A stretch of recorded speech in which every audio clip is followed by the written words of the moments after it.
So we're in season 3 now? I mean, we've gone on so many hiatuses, who could possibly tell? But anyway, let's talk about Steven Universe, because MLP videos keep getting flagged, but I will talk about the Demon Child at some point. Anyway, Super Watermelon Island. People may or may not remember that episode where Steven brought a bunch of watermelons to life that started to attack everyone and ended with a dead baby. Apparently, they've all been living peacefully on an island now and created their own thriving culture, complete with the world's easiest adoption service. Still haven't fixed that weird growly noise. I can also only assume that the sound department used actual watermelons to get the sounds of their movements, because it sounds super uncomfortable. We follow one watermelon, Steven in particular, and just as we're wondering if this is going to be one of those experimental episodes where we follow these creatures dialoguelessly throughout the episode, one watermelon dresses itself in a lei and is sacrificed to an imprisoned Malachite. References to stereotypical Hawaiian lava god sacrifices aside, something tells me they're going to be pulling something similar to the last episode where they use watermelons to simulate some PG-rated graphic violence. But turns out this is a dream Steven was having, but not really, because we know he can project his soul to basically wherever he wants now when he's sleeping. So the watermelon sacrifice? Pretty sure that guy actually died. And probably wasn't the first one. Peridot explains the tremors are the first of 3 stages leading up to the emergence of the cluster and the destruction of the Earth. Yeah, but what's the time lag between those stages, Perry? Because if it's years, I think we're fine for now. But Steven says the tremors are Malachite. What? I am going to use that clip for everything now. So the gems go off to fight her. Peridot continues to have the best lines ever in all of television. And Steven goes back to sleep to possess another watermelon so we can watch the awesome fusion fight. Yeah, screw the conscious sentient being you just took over. You do realize if you get that body destroyed, you basically just killed a living thing, Steven. And oh my god, I realize that's exactly what just happened. Steven took over that one melon person earlier, and they picked sacrifices based on the not it strategy, but Steven didn't know that, and yeah, Steven just killed a melon person. We see the gems fuse into I forget. And while I admit I can see a bit of pearl in the skinny limbs, doesn't this fusion look like a bit more of a convincing blend of garnet and amethyst than sugilite, which pretty much just looks like a big amethyst? But I also have to think though, when Garnet describes fusion, she states that you don't feel like 2 people, but rather a new, full, separate person. But Malachite is clearly arguing between her 2 components, which Garnet has done on the occasions in the moments where she's distraught and starting to come apart. Evidently, Malachite is not a true fusion. Pearl herself states that she's unstable. And the fact that they can communicate and fight means that they're constantly in the state of coming apart. So if they're constantly on edge, why doesn't Lapis just forcibly separate them so the 3 fused gems can just beat up Jasper alone when she had enough of a problem taking on Garnet alone? Well, I guess for the same reason Jasper couldn't just separate earlier, but when the gems are starting to get pushed back, Watermelon Steven turns the other Watermelon Stevens into a watermelon army, and the only thing I can think of, they're all gonna die. And that's exactly what happens. And even then, the watermelon people turn into slices and not the juicy globs they would logically be. I guess that would be too graphic. So with no real mind to the sentient families that Steven just sent to the slaughter, the gems finally defeat and separate Malachite. And my first thought when they break apart and settle them down is, tie them up, you idiots! Jasper's gonna wake up and pulverize you! But then there's an earthquake and Jasper slips through the crack and hey, we'll see you next week, probably. And then, I just can't. You got this, dude! You know the drill. Be careful, Steven. Watch each other's backs. And Steven, we love you. I'm not crying! Not! And I like how that phrase officially starts the next episode too. And now, gem drill. In the earlier days, if anyone had asked me who my favorite gem was, I honestly couldn't tell you. In my very, very first impressions, I probably enjoyed Amethyst's mannerisms, but as we got to know all of them as characters, I really couldn't pick. Until, of course, Peridot became a member of Team Crystal Gem and is by far my absolute favorite. Because if you make a show with a logic-prone analyst character, especially if they have a dark and snarky sense of humor, they will be my favorite by default. And also just that every single thing she says is amazing. Plus, the whole reformed villain thing tends to be a pretty easy lay for making three-dimensional fan favorites.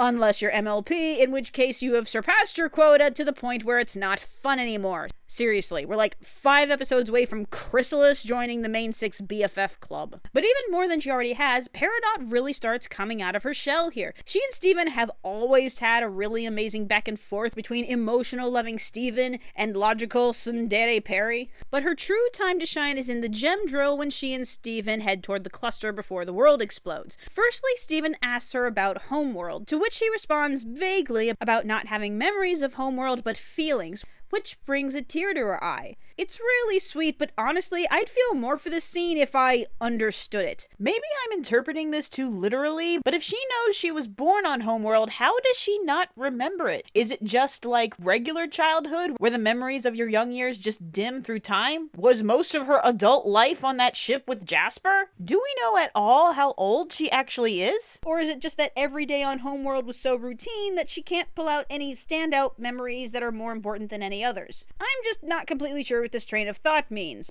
But the intention is pretty clear. Of course Peridot misses Homeworld because it's home, but then grudgingly acknowledges that she has something else. What's that? You know. You guys. But what hit me a lot harder than that is how evident it is that Peridot has grown to care about Steven. When Steven starts showing signs of pain, she's genuinely worried about him. But still, by far the greatest Peridot heart-tugger was Peridot's last words. Steven, I'm sorry I couldn't save you or the billions of other life forms who matter far, far less to me. Do you have any last words? I love you, Peridot. Wow, thanks. I'm not crying! Not! Stop making Vegeta cry, Steven Universe! Wait, what am I saying? Yes, please, keep doing that. Okay, now let's talk about the cluster. First, did anyone else think that when Steven's head started hurting when the drill hit it that, oh my god, the cluster is Steven's brain? Somehow, it doesn't actually make sense when I say it out loud. But Steven does have a psychic connection with the cluster, because being a half gem, half human makes you a convenient superpower fountain. Okay, to indulge in a minute in my frustration of gender double standards, can we all just agree that if Steven was a female character, she would instantly be labeled a Mary Sue and no one would like her? I know there's further discussions and circumstances we can go into here, but for now, I'll acknowledge that as far as Mary Sues go, there's a big difference between Steven and Damian Wayne. Namely that Steven works and Damian Wayne is a bag. Anyway, Steven goes, everybody be buddies, the cluster bubbles itself, and the day is saved thanks to the real friendship is magic, because seriously, I'm sorry to be ragging on MLP so much, except for the premiere this season so far has actually been pretty good. So how do I feel about what happened with the cluster? It feels a bit anticlimactic for the whole cluster kerfluffle to just be over already. And if it absolutely needed to be resolved in one episode, it was always going to be a completely convenient Deus Ex kind of way. Obviously, the whole emotional friendship theme is sweet and all, but I found that whole train of thought a little conflicting. Oh, if you're lonely, you have all these billions of friends around you, and once you've realized that, everybody isolate yourself in a bubble and really cut yourselves off. Well, the bubbles are technically stasis, and somehow all the individual bubbles gradually became one big bubble, so honestly, I feel like for that whole thing to work, a little bit of a stronger emphasis should have been made about the gems not wanting to destroy the Earth. I guess the implication that Steven reminding them that friendship exists would awaken their humanity, as it were, and make them not want to destroy stuff. But I really think there was a bit of a missed opportunity here. When I saw those linking lines, I thought that the shards would merge in a different way, because it started to resemble the nerves of a brain. And with all of these different shards combining, it would eventually become its own living consciousness that would eventually turn the Earth into a living sentient thing. That might be a little out there, but frankly I think it makes a lot more sense than what actually happened. But yay! Steven saved the day by being nice again, and the Earth is saved, and Lapis is back, and Peridot was her warden at one point, so next episode is going to be super awkward, and I'm totally looking forward to it. Now I know I nitpicked a lot of stuff in these episodes. It's generally easier and more interesting to point out questions questionable elements, then spend 10 minutes going, everything was amazing. True, this doesn't match up quite to Jailbreak or the season 2 finale Steven Bomb,